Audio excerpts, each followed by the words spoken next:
Welcome to the show. I am so thrilled to have you here. And what I'd like to do is just jump straight in. So my first question for you is that without going into your backstory too in depth, with which feel free to share as much as you want, but I noticed that, you share a lot in other interviews and you have such a beautiful explanation on your website. But there was something that I wanted to talk about that I read from your About Me on your website, which was, quote, "I carried such unprocessed anger and trauma from my childhood that I projected it onto others." So I want to talk about this because we are seeing it left, right, and center in the sense that people are triggered. We want to erase history based on our current beliefs. Cancel culture is more prevalent than ever. And how can we as a society and as individuals deal with our own trauma and anger? And I guess more importantly, how can we even identify if we have trauma? Yeah, the first part, the first response to your question is in safe spaces. We deal with it in safe spaces, in non-judgmental, compassionate spaces, in spaces where people are going to lovingly call us forward and challenge the dogma that we hold within us, the emotional dogma, the intellectual dogma, the rigidity that doesn't want to budge because it feels safe in what's familiar. Safe spaces is really the key to healing or wholeness, or both, one and the same at some level. And that's going to empower each and every one of us to be responsible for, quote unquote, our own work, right? And our own ability to look within as opposed to looking without, because that's more convenient. It's very inconvenient and very uncomfortable to look at our own stuff. The ego doesn't like that. It's very threatening. We feel threatened. So then we carry that hypervigilance everywhere we go and we project. And what I did a lot of was not trust people, be very abrasive, impatient, intolerant, just aggressive in my demeanor, in my tone, saw people as unsafe, witnessed them or believed to witness them as a threat, and therefore I had to be defensive and I would have to attack. And I just never felt safe in my body because I really hadn't dealt with so much of the unprocessed stuff, experiences, trauma, interpretations of those experiences that I had moved through in life. And so when we take responsibility for that and we look in the mirror, into the mirror, and we not only own who we are, all of ourselves, but we love those undesirable parts, that's when deeper healing begins. And that's when we stop, passing the baton of trauma to others as well. Amazing. I mean, what a profound answer. And so I'm curious to then dive into, because you have been doing this work for, I think, 15, if not longer years. And your story is so incredibly inspirational in that it's easy to look at someone like you or I, and I'm sure you get this a lot, being like, oh, what trauma did you go through? And you look great. You look perfect. Your relationship looks amazing. And so where do you think people can begin to identify and I guess even process where there is stored trauma in the body? How do we help envelop that or develop that from ourselves, I guess, to a point of you've done the work, I'm doing the work, we're teaching the work. And how do we get the society as a place now to look within, right? If the ego doesn't like it and we don't want to face our own trauma, and many people I know don't even think that they have any sort of trauma. So what would you say to that? Yeah, we can't force others to walk a path that either we want them to walk or we want to walk ourselves or that we have walked, right? And, identifying, you asked a question earlier around, how do we even, and you've somewhat touched on it again, how do we even identify that we have trauma, right? And so if there's consistent dissonance in our lives, if we're consistently experiencing heartache, disharmony in our lives, if we're wanting something but it's never really coming, and there's this hardship, it's beyond challenge, but there's this difficulty that we're constantly facing, there are familiar or repetitive patterns of relating that keep showing up. So we're dating, we're in relationship, and the same problems just keep coming up with different people. We're the common denominator. that is one way to recognize that we are in a trauma loop, or that we are living from unspoken, unconscious, unresolved wounding and or trauma. And that's a really effective way to notice. The issue is, though, getting to that point, it can be very difficult because most of us need to hit rock bottom and extreme versions of rock bottom to really awaken or wake up to the fact that the life that we're living isn't the life that we truly desire. So I come back to all the life that we truly deserve. So I come back to that question around, what's happening in the world. And that's a very big undertaking. It's a very big undertaking to shift the consciousness of essentially and effectively 8 billion people. That's a massive undertaking. And there's two parts to that. The first part is that's a trick that the ego plays. So it gives us this massive task to focus on that deters us from focusing within, right? The second part to that is that no matter how much we change what's happening outside of us, if our internalized perception of the world and ourselves, our self-worth, our self-awareness, our self-realization, if all of that doesn't shift, then everything outside of us is simply going to be a reflection of that internal state. And so it's not an easy path. There isn't an entitlement or a hierarchy or a better than attitude that comes from walking this path, but there is a clarity that comes from walking a path of deeper self-exploration. And that clarity can also be painful because we start to realize that previous environments that we've been immersed in, including friendships and relationships, no longer serve us. And leaving those groups of people, which is effectively our in-group, surely feels like death. It feels like annihilation. It feels like we're being kicked out or we're leaving our safe haven. And that our nervous system equates to death. And we don't want to die because we want to self-preserve. It's a prime function of our brain. And therefore, there's this internal tug of war that takes place. But when we choose ourselves in that way, with great difficulty for most of the part, something shifts and switches within us. And when it shifts and switches within us, we start to live a very different life, and we start to gain this elevated view of ourselves, as opposed to being stuck in the forest, not knowing it's a forest because all we can see is trees. And then by elevating ourselves outside of that, we're seeing what was not working for us. And that's where we can then delve even deeper into our own journey and our own path.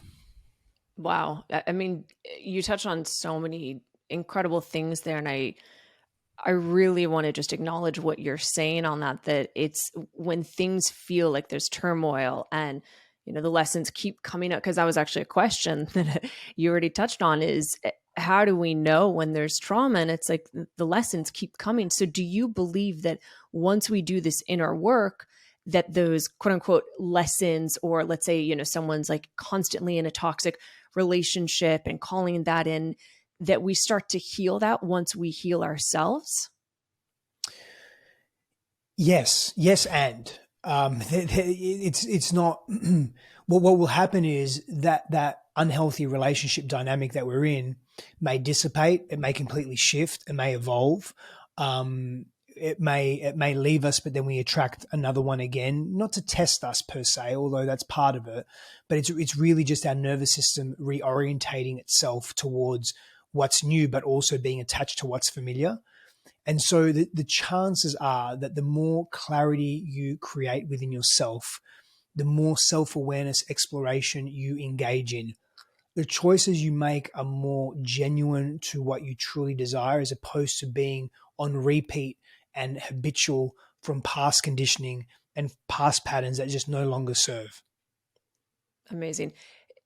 So you just touched on the nervous system, and this is something majority of people don't know about, and I don't know why it's not taught in schools, of the sympathetic nervous system, the parasympathetic nervous system, rest and digest. And could you touch on really just that, and go further with the nervous system and how trauma gets stored in our bodies and ways? Because I've also participated in some of the various things that you teach, you and Christine, but I'd love to know, for everyone listening, like, what does this mean that we're storing things and the traumas in our nervous system? Yeah. So when we have an experience that's intense, we store it in our psychology, but we also store it in our biology at a cellular level, where we're marking that event or that experience or those sets of experiences as something to pay attention to. And what often happens is we as animals, mammals, we don't do what other animals do, which is, I'll give you an example. So if an antelope is being chased by a cheetah or a leopard and that antelope gets away, it just had a massive hormonal dump, right? We'll call it adrenaline and cortisol.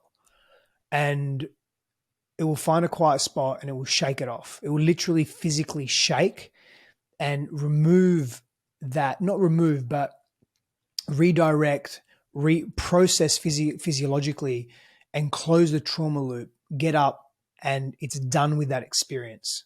It's done. So it's really shaken off the hormonal dump. Now, adrenaline and cortisol they're not evil. What happens in our society, though, is that we use other mechanisms and techniques and coping strategies to deal with intense experiences. And one of those is, suppression, or two of those are suppression and repression. And so we consciously and unconsciously stuff down these experiences and attempt to forget them in order not to face them. But they're still stored in the memory banks of our biology. And that imprint is still informing the decisions we make, the things that we think, the way that we feel. We essentially become more hypervigilant. And then, like anything, like the opposite is, you don't use it, you lose it, right? But you keep using it, it creates deeper grooves in your body and it becomes more of a habit that's easily accessible. It becomes more of a pattern of coping that's easily accessible. And so we've never really processed all the micro and macro trauma that we've experienced growing up during our formative years, particularly as we're navigating the world around us, which can be very confusing. And then even as adults, we get sometimes stuck in this freeze sensation or freeze pattern internally. And all that does is lock that trauma in. And so we need to engage in somatic healing, and breath, sound, and movement are examples of that, deliberately done to shift that stuck energy that has us in hypervigilance, that has us choosing partners that aren't for us, that remind us of a perpetrator or someone that hurt us. And one of the reasons that we do that is because our psychology wants to have a redo. It wants to have a redo in the quote unquote right way, to be able to protect self or be a stand for self or release energy. But we don't know that consciously. So we keep attracting very similar situations that keep perpetuating old wounds that we can't actually change. And so we're reinforcing them instead of being able to actually change them. You can see how that's problematic. And this is why it's so important that when we're working through stuff, we're in a support network and we're not doing it completely alone, because we need, again, other people to reflect to us what we cannot see ourselves. Yes. It's something that I call the spiritual mirror. And you touched on that too, of, the mirror of what we're doing, that we can't see what we can't see. And we need either someone else, an expert like yourself or someone like me, or a support network to help us see those things without ego and make a change. So question on that then, the COVID and the pandemic clearly caused a ridiculous amount of trauma for everyone, because here we're being told, stay home, don't do this, don't go outside, stay away from your neighbors, and so much continued trauma on top of already, busyness and things like that. And then now that we're out of the pandemic, or so to speak, it's like we've rushed back into the go, and it feels like people are making up for lost time. So there's clearly a lot of trauma going on, consciously, subconsciously. What would you have liked to have happened, either the government or people, doing it on themselves during the pandemic? And what can they do now to release that tension and that stress and stop the numbing and distracting and the drinking and binging and all of those? What I would have liked to have seen was a pause. From my perspective, there was an overreaction in terms of how global government, and that's a sweeping blanket statement, broad brushstrokes statement around global government. We don't necessarily have a global government per se, but how many different governments around the world and institutions of leadership, whether it's in the private sector or the public sector, how they reacted. And I do say I use the word react very deliberately, how they reacted out of fear, out of gender, out of conditioning, out of a number of different elements, which I'm not completely sure. I'm not privileged to have that access to that information directly through my five senses per se. I think was an overreaction. As a result of that, it caused a lot of panic. Policy, rules, regulations were formed. Aspects of constitutions broken. Just a There few. was just a few. Yeah, there was a lot of trauma. A lot of trauma. People lost their livelihood, their livelihoods. Economic disparity led to poverty, homelessness, depression, suicide, breakups. Now, do I blame COVID? No, I don't blame COVID. It's not about blame. I look to what's responsible for that was our overall reaction and response and the isolation that we created. In times of despair, and I get everything's context, right? Like in times of despair, we've got to come together. But in this case, information was that you can't come together because you're spreading a disease or you're spreading a virus that is going to kill everyone and kill you. So therefore be by yourself. And so for some people that was fine. Like for me, it was fun. Well, I never stopped being by myself, and I didn't, for lack of a better term, I didn't buy into the bullshit. It's not that I didn't believe COVID as a virus existed. It's not that I didn't believe that I had COVID twice. And the first time was fucking horrific. It was like psychological warfare. Agree. It was really tough. Yeah, it was really, really tough. And I've had some serious viruses in my life. I had a virus when I was a child that ate into my bones. I was like 8 or 9 years old, and I couldn't walk, and I was hospitalized for a month. It was immense pain.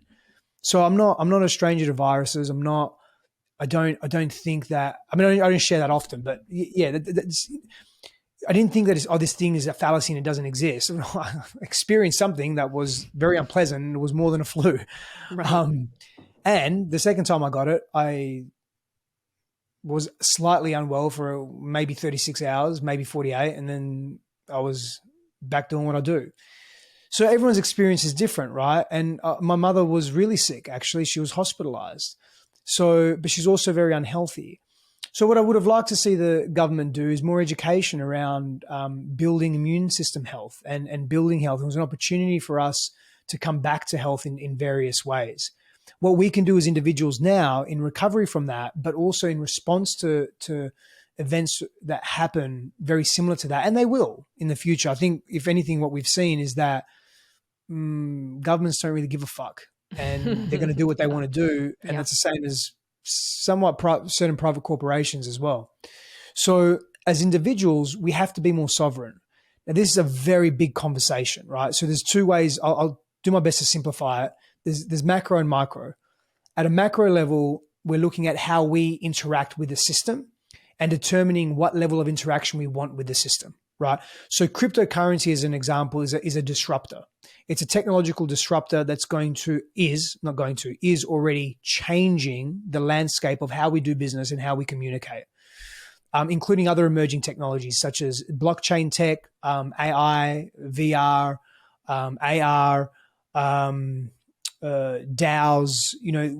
There's so much that's happening in the world today, right? That's let's call it more of a macro.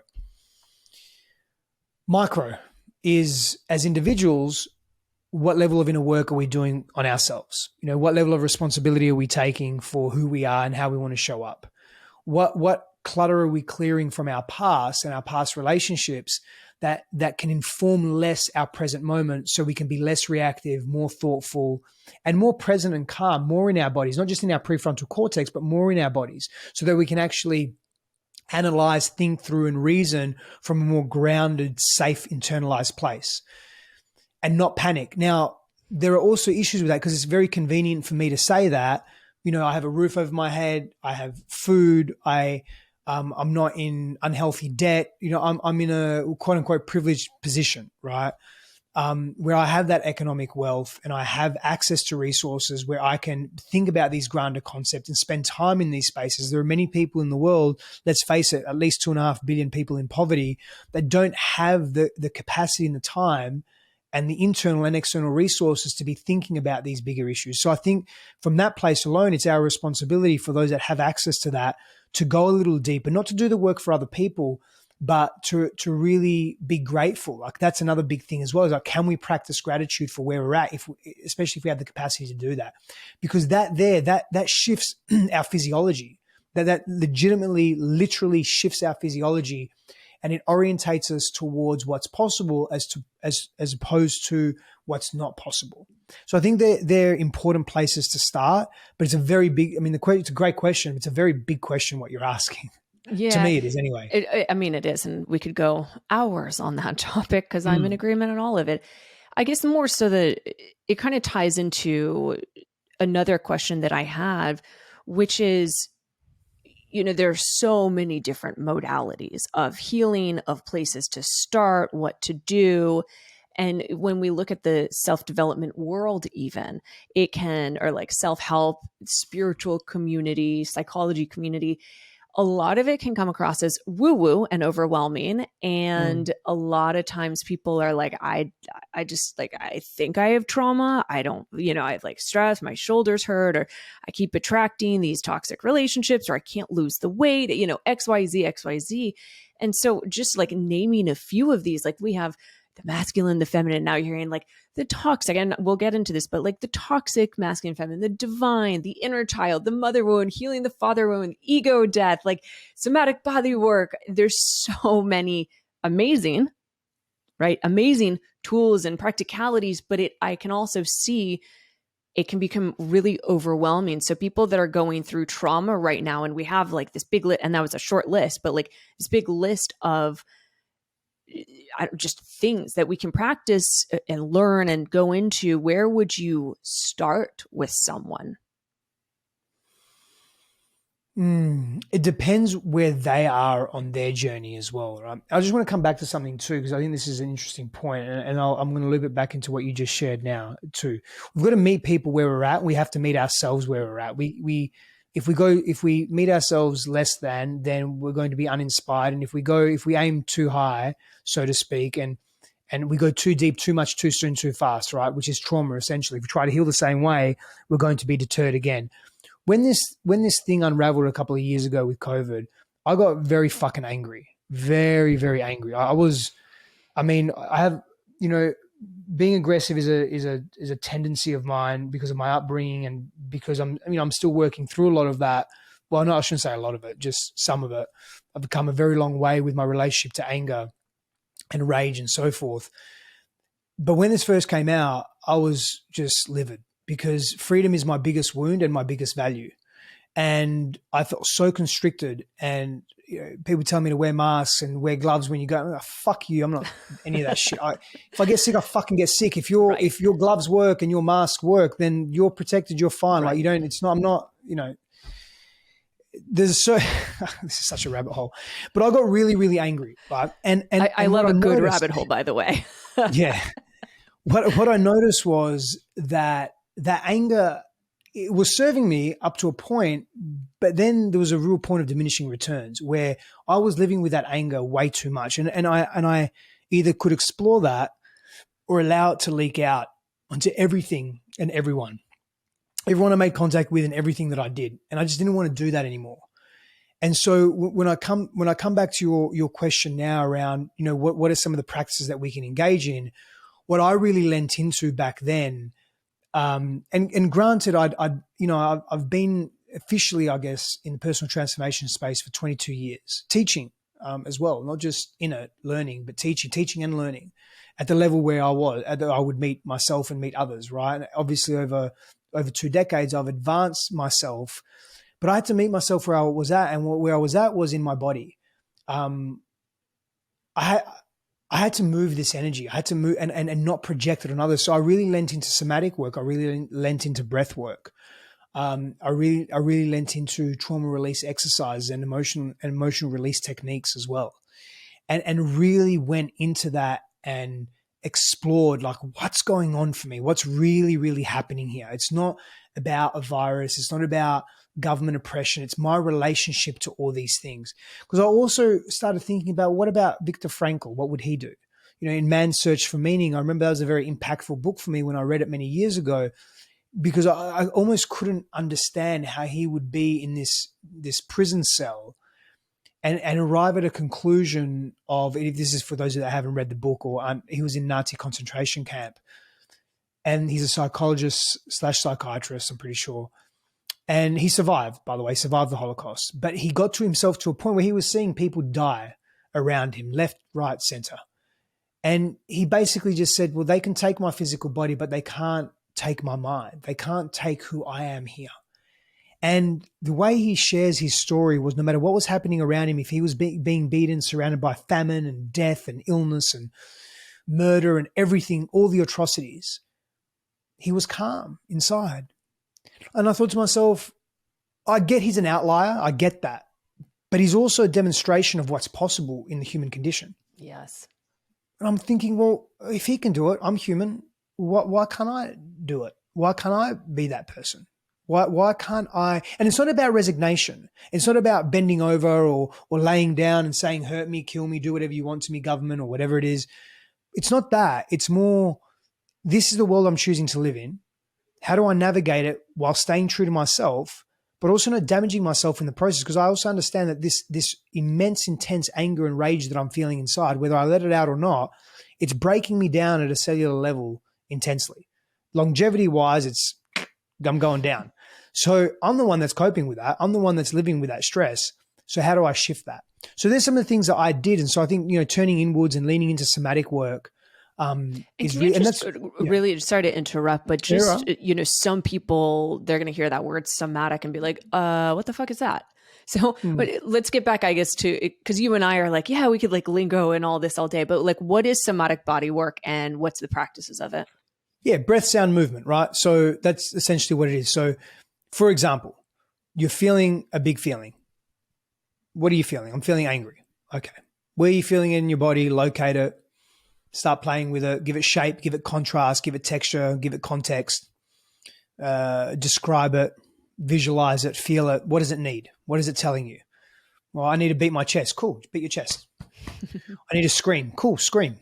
I need to go for a run. Great, go for a run. There's this dance of connecting to your intuition. And maybe you don't, it's not even an intuition sometimes. It's like, oh, I'm just so fucking angry, and you start squeezing your fist. Great, squeeze your fist. Do the thing that your body wants to do. Somatics just means body, right? Essentially, it's body. So get into your body. Get into your body to get out of your body in the ways you don't want to be in your body.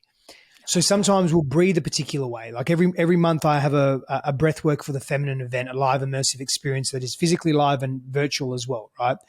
And there's different themes every month, but essentially we're going into the body and really supporting women connect to themselves and release what is hindering them. And sometimes you're in a conversation and someone has said something hurtful. It's not socially appropriate to respond back in the way that you'd like to. So we store that. Our body captures that and it locks us in. But really what we wanted to do was say, fuck you, but we couldn't, or we didn't, right? Whatever. And so how do we release that in really safe spaces? That's part of somatic work, vocalization, screaming, breathing in very particular ways to access unconscious aspects of ourselves that we cannot access in familiar states of consciousness. That's what one of the things that plant medicine does. It serves us in that way. Breath work for me can be just as equally as intense. And I really say that very openly. And it's a lot safer for various reasons. You carry a greater degree of control. Now, that's not to say that that's a great thing. It may be great for where you are in your life, but some people need to actually really lose control. So they need something like plant medicine as an example, like ayahuasca as an example. And again, that's another rabbit hole, but that's essentially somatic work, right? So it's really just listening to your body and giving it an avenue to release and move and express and expel in safe ways, in very deliberate, safe ways. And that creates great harmony, amazing harmony in your body.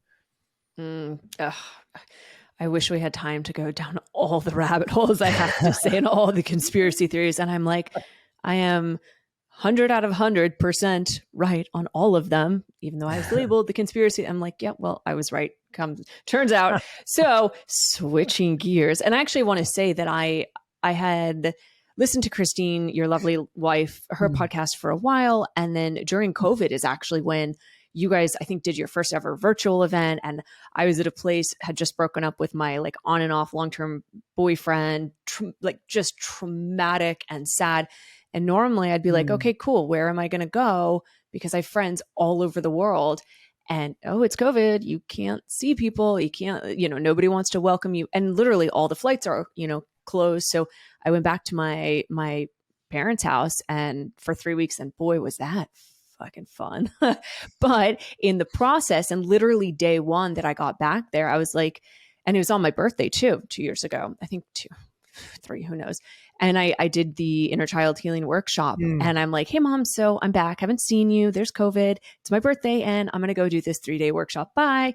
Which of course like triggers her, but it was actually so incredibly healing and profound. And I had done that work, but it was so fucking needed during that time. So mm, thank you for that. But I want to mm. actually dive into a little less rabbit hole and a little more concrete. Well, I don't know if it's concrete per se, but talking about the importance of polarity and masculine, feminine energy. And then not only that, but I guess really like, what are the rites of passage and how do you know if you're like in your divine, or how do you know if you're in your toxic or wounded, and how do we move through? Well, yeah, that's a good question. So I'm gonna revert back to what I said earlier around recognizing patterns and recognizing, if we're the common denominator in our lives and we're showing up to different relationships and the same issues are occurring.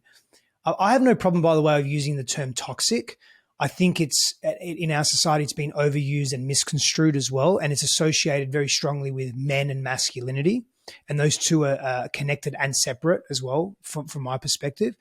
But I have no problem using the term toxic. But as long as I'm going to just explain, for me, when I use the term toxic, I'm not referring to men being all men are toxic or all masculinity is toxic. I'm referring to an unhealthy, unsustainable pattern and way of being that is destructive, beyond a healthy measure, because destruction is actually necessary. Death is actually necessary. I tell my clients often, go and die. And I don't mean physically die and kill yourself. I mean, die to the old version of self that no Yeah. longer serves you. The ego Death. right? Yeah. Yeah, that's right. So these toxic patterns that keep playing out are really playing out for us to have a redo, for us to see ourselves in a new light and to ultimately actually regain our power back and empower ourselves. I'll give you an example. So let's say, is your audience largely women or men, or a good healthy balance of Largely both? women, but Yeah, definitely quite a few men tuning in and great. watching. Right, I'll just use an example of a woman then. So let's just say a woman, a young girl grows up, and she grows up and with a very distant, emotionally and physically unavailable father. Maybe parents split up, maybe they don't, but he's just very, very unavailable. He's also very harsh and rigid and has very high expectations of himself and of his family and of his children as a result of that. That woman may grow up not feeling enough and not feeling that she got healthy attention from a primary caregiver that she really yearned to be held by and directed by and guided by. As a result of that, what that woman may do is compensate, and one way that she may compensate is through a hypersexualization of self. Right. And so now she's not good enough. She's unworthy. She's in constant comparison to other women, in competition with other women. She's consistently enhancing herself to please others and doing things that she doesn't really want to do, but wants that love, wants that care, wants that affection, doesn't really know why she's doing it and that she's doing it, so to speak, but feels an emptiness inside.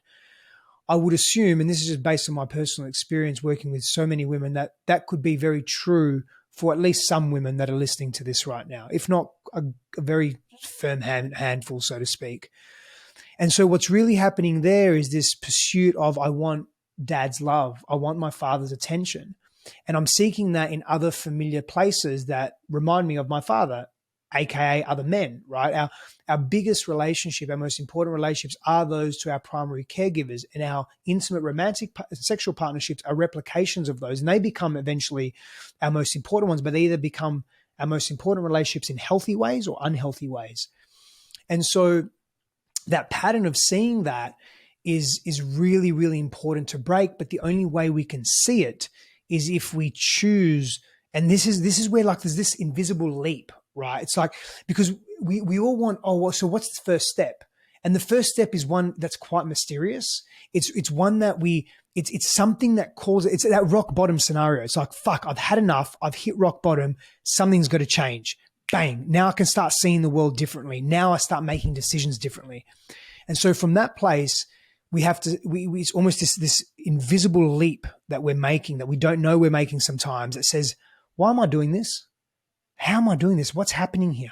What's really underneath all this? Why am I so depressed? Why am I attracting men that fucking are just like my father? Oh, shit. So it's that kind of conversation, right, that we're having internally, and then taking action is not that easy, because the ego mind and the rationality that we hold says, well, it's not that bad. Life's not that bad. I mean, we've got this, we've got that. We at least have some of that still. Do we really want to change? Like, there's so much unknown on the other side. Like, changing is, whoa, that's scarier because it's unknown. So we got to get to a point within ourselves where the fear of not changing is bigger than the fear of change. We have to get to that point. Otherwise, we're just on repeat. Yes. Oh, 100% agree. And I've been through that too. Yay, oh yay, was that fun. But the good news, if you're listening, is that when you take that leap of faith and you do the work and you face your own fears and your shadows, and I call it the dusty cobwebs of my soul, that I have to go in with a light and a broom and sweep it all up with love and say, I still love you, even though you're blah. And it's those places that we don't want to see. And yet when we do this work, we find freedom and we find joy and we find peace. And I think that's really like why, because I have clients be like, well, like, why am I doing this? It's like, because you find peace in yourself. And as you were saying, like the anger with COVID, like I remember I actually wasn't angry until I think it was like 2 years in. It was September, I think 2022. That's when I got fucking angry. Oh, wow. And I was like, what the fuck how is this still going on? How? And I got really angry for a few months, and I found myself numbing and distracting and all the fun things until, as you're saying, like one day you're like, this is not serving me. It's not good for me. I got to make a change because the shit's not going to go away. Like, they're going to do what they're going to do. People are going to do what they're going to do. Only I can do what I'm going to do. So I'm curious then, have you heard of Andrew Tate, this whole thing going on with you? Okay. So just for those who maybe aren't aware, and the question behind what I'm going to share is really, what do you think lies behind the emergence, or I don't even know if it's emergence, but more and more of the misogynistic role models on social media? So Andrew Tate, for those who don't know, was the boxer. He was recently arrested in Romania for human trafficking. And it actually came about because of a conversation on Twitter with Greta Thunberg, so he's one of the most famous figures on TikTok, where his videos have been watched like almost 12 billion times. And so there's clearly some toxic masculinity there. He's being arrested for human trafficking. And I mean, Greta, on the other hand, is a whole nother conversation if you were to ask me. But I'm curious your take on what's leading, I guess, to the rise of stars like him, and why they are becoming so famous and people are attaching to this clearly toxic masculinity. Couple of things. So firstly, the world is craving honesty and transparency.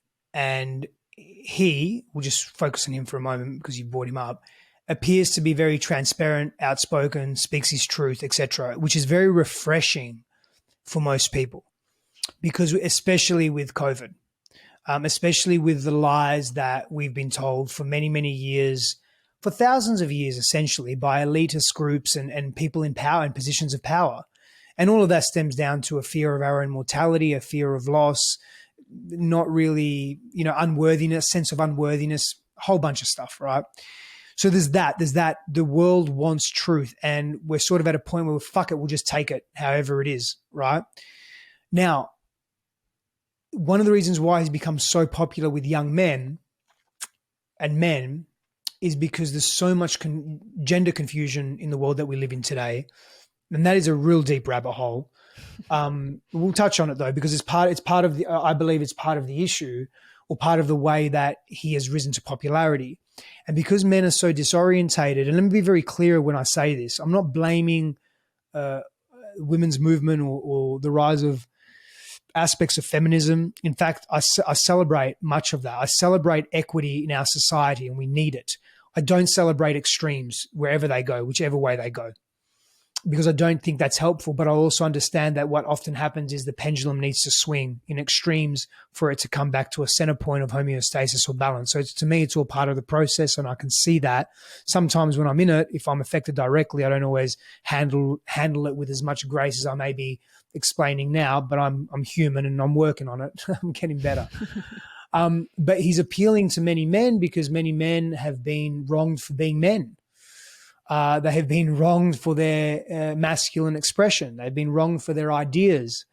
And so this guy comes along and says, no, fuck that. Men are great. Let me help men. And he's very polarizing and very confusing, because he actually says things that are quite intelligent at times. And he's a very intellectual person. I don't know how emotionally adept he is. I guess my guess is my informal, non-professional diagnosis is that he has some form of pathology, maybe a combination of NPD and something else. I'm not completely sure yet, but that's not for me to say that. However, he's very appealing to masses of men, because he's basically giving them a permission slip to be themselves, which, you know, when we look at the last probably decade or two, men have been oppressed in that way. And I'm going to be really clear. I'm not playing the victim here or screaming on behalf of all men, oh, we're victims and we need, no, not at all. We've, as a collective, men have been quite oppressive in various ways. Not all men, of course, but the energetic of that, right? This is where that essence of unhealthy or extreme masculinity has come in, where society has favored an extreme or one energetic over another, which has caused it to be extreme and imbalanced in our societies and also in our families and also in our own internal selves, right? So I think that they're two big core reasons why he's been able to rise to fame. That alongside he's a really fucking good marketer. I mean, to be honest, Yeah. like, I'm just going to speak very candidly here. Most people, and again, I'll just be even more honest, like part of this, a small part of this comes from my own wound and my own projection of, man, why am I seeing all these people that have all this popularity, and I know them personally and their wisdom isn't really, it's not even theirs, and they're a little fake and they're wearing a lot of masks, yet they have hundreds of thousands or millions and millions of followers and engagement and all that. And then I'm judging. So I'm just being honest. Like I'm saying, yeah, that's part of me that judges. And then it's the other part of me that just looks at it in a more neutral, objective way and says, this is the world we live in. These people are really good marketers, and that's how they've risen to fame, because they're really good at marketing. And that's good. You know what? Fucking good on them for doing that. And the issue with that is that we make this association of, oh, that person's so popular, therefore what they're saying and what they're sharing must be right and must be good. And that's not the case. The two don't go hand in hand. And so there's a little bit of that going on. He's an exceptional marketer. So I'd say those top three things in terms of his rise to fame. And I'd say another one as well, which I touched on, but I'll put it in its own category. He's super polarizing. So when you're super polarizing and you're super controversial, that is going to get a lot of attention and you're going to rapidly grow. Oh, and another one. Sorry, I just keep adding to it. 5. I love it. Keep going. Timing in the marketplace. The world was ready for someone like him. That's the reality of it.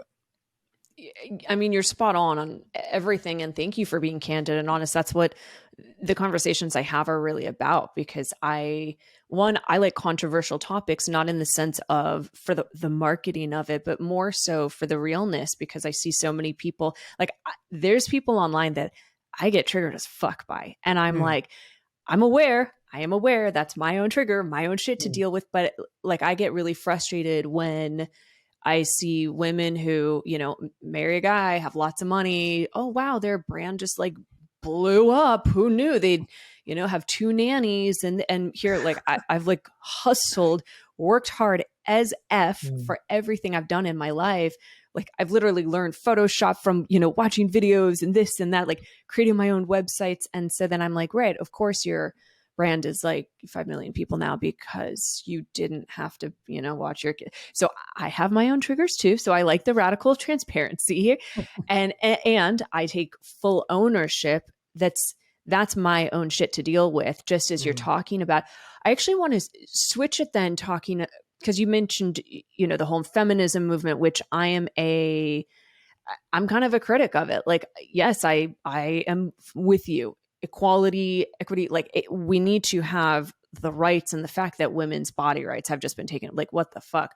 But I'm also seeing, and I guess I'm going to use that word, like very toxic feminism going on, and like Greta Thunberg, or I don't even know that's how you say her name, but like there's so many women following that, and then they're getting frustrated, you know, that like they can't have the bodies they want, they're not losing weight, they're always stressed out in their careers, they can't find the men.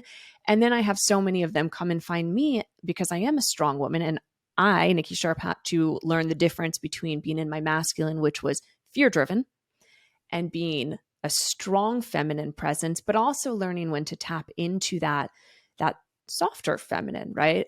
And I'd love to hear your thoughts on, I guess, the rise of kind of that masculine woman, which is really based out of fear, like the Greta screaming at you, you know, that you're not doing enough. And also just in the culture we live in today, where it's like this go, go, go, hustle, hustle, women like don't have time to prioritize themselves. So what's your thoughts on all of that?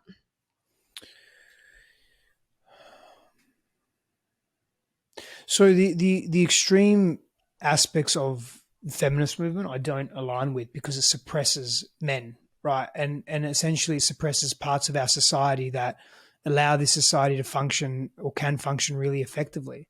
And it also pulls us away from deeper love and connection and intimacy. This rise of the, call it the masculine woman, and you know, masculine, feminine energetics reside within all of us, but this rise of the masculine woman, I think, is a product of a number of different things. One of them is that extreme of the feminist movement. The other is that we live in a society that values masculine traits more than feminine traits, and so in order to keep up, stay alive, be significant, which we all want to be significant, you know, women have had to make adaptations, and it's come at a cost. It's come at a cost for men actually as well, because most men don't want masculine women. Some do, very authentically and genuinely, and that's great. And there's nothing wrong with that. But most don't. And that's based on the premise that I believe most men carry a more dominant masculine energetic that's more quote unquote natural. It's a loaded term, but that's why I'm doing that. And most women will carry this dominant feminine trait, right? And when we play to that in more organic ways, we grow together. What I will also say is that with respect to the way that we treat each other, right, and the way that we, men and women are different, full stop. No, you Okay. don't say. Like it's really like we have different hormonal profiles. Last I checked, I couldn't birth a baby. Oh And my so, God, again, that's a rabbit hole I want to go down. yeah, you know, and some females can't. Like I did a post on this the other day, right? And the question was more like a question. The question was, okay, well, it was a statement, and I said, well, what do you all think of this statement? That essentially, maybe just let me just read it so I get it. I say it as I said it. Then give me a second. Sure. Well, I mean, while you're finding that, I'll kind of throw in just some filler Yeah. here that I think you're spot on though, is that it's like, cause this is, for time's sake, I have like so many more questions I want to ask, but it's like, there was one just going into the sense that like my husband is very much in his masculine when he's at work. When he comes home with me, he taps more into that feminine, which polarity makes me go more into my masculine. And so it's like, that's a challenge that we are working through. And it's, you know, it's like a thing that comes up. So I'm all with you. And I think there's so many people in relationship. Well, honestly, I love that we keep being like, honestly, yes, fucking honestly. I really do believe that there's such a lack and loss of polarity right now happening that it like we need bigger conversations around that. But did you find the quote here? Yeah. And so essentially, what it just says is me being an advocate for differences in biological genders and also identity. So the statement is biological sex and gender are more fixed and defined, not completely fixed and defined, just more fixed and defined. However, self-identity is more fluid and subjective. What are your thoughts on that? That's sort of that was the post, right? I say that because when I look at many, not all, but many ancient indigenous tribes and wisdom keepers, they celebrated the differences in men and women. And they no one biological gender was better than the other. No one held greater superiority. They had different tasks. They brought different skill sets to the community, to the village, to whatever. But no one was better than the other.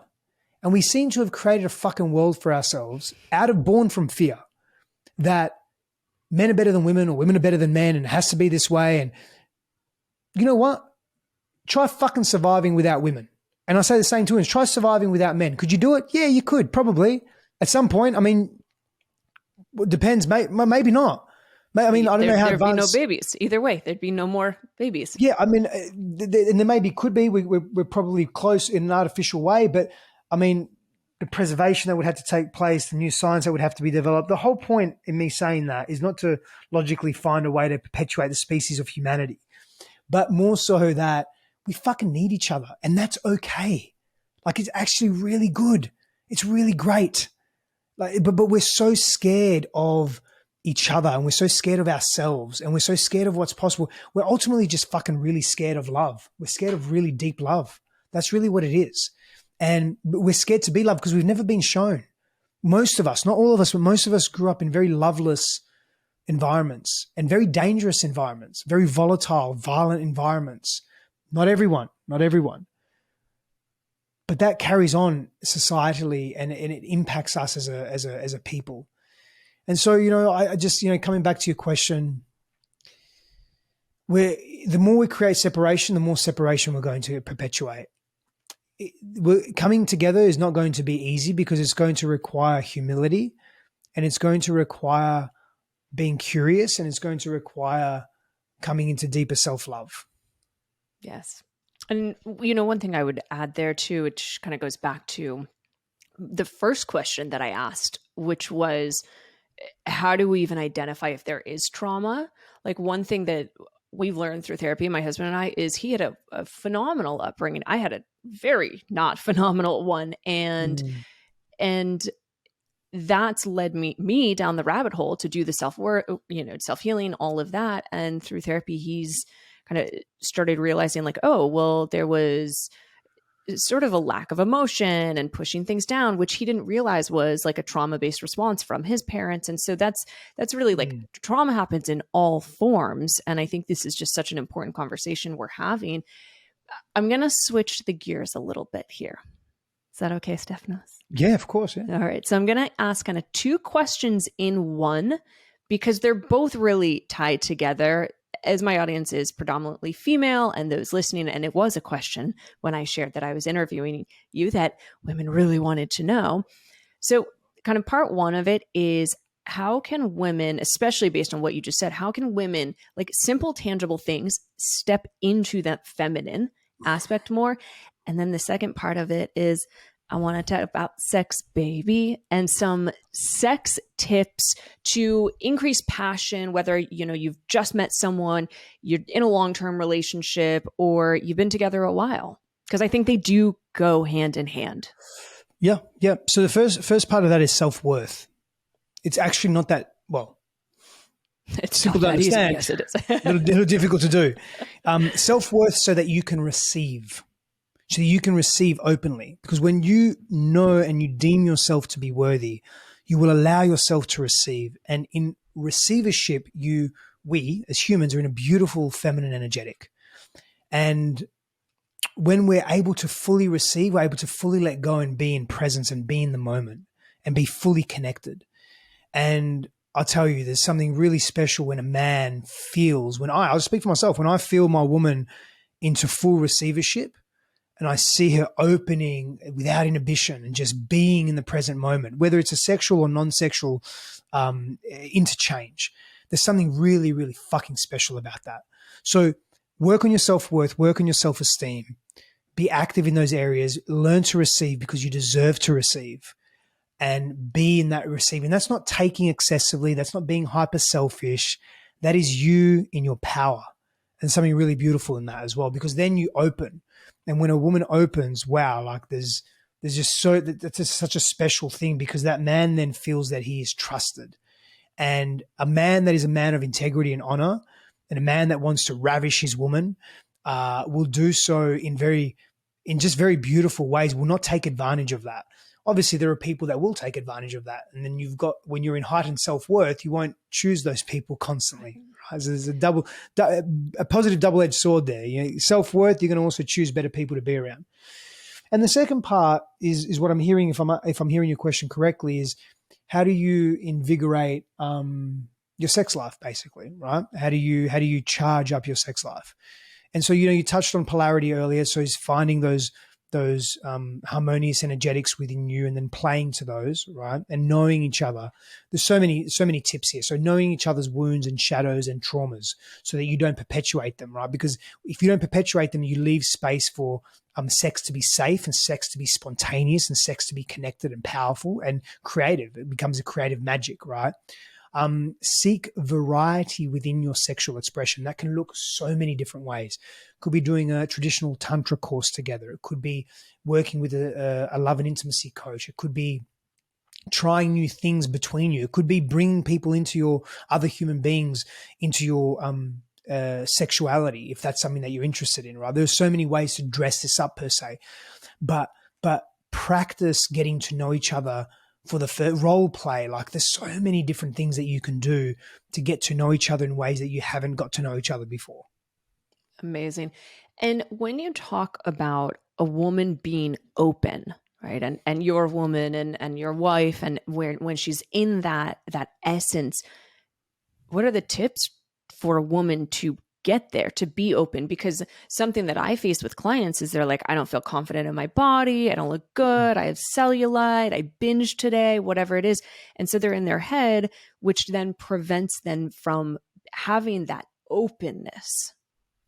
That's where the self-worth comes in. That's where the self-love is. Self-worth and self-love are intimately and intrinsically connected, right? And so when you have a heightened sense of self-worth, you won't allow that monkey mind to take over. And the other part to that is also, having a partner that really sees you. And, I mentioned earlier around, knowing each other's traumas and histories and wounds and shadows and proclivities and values and all those things.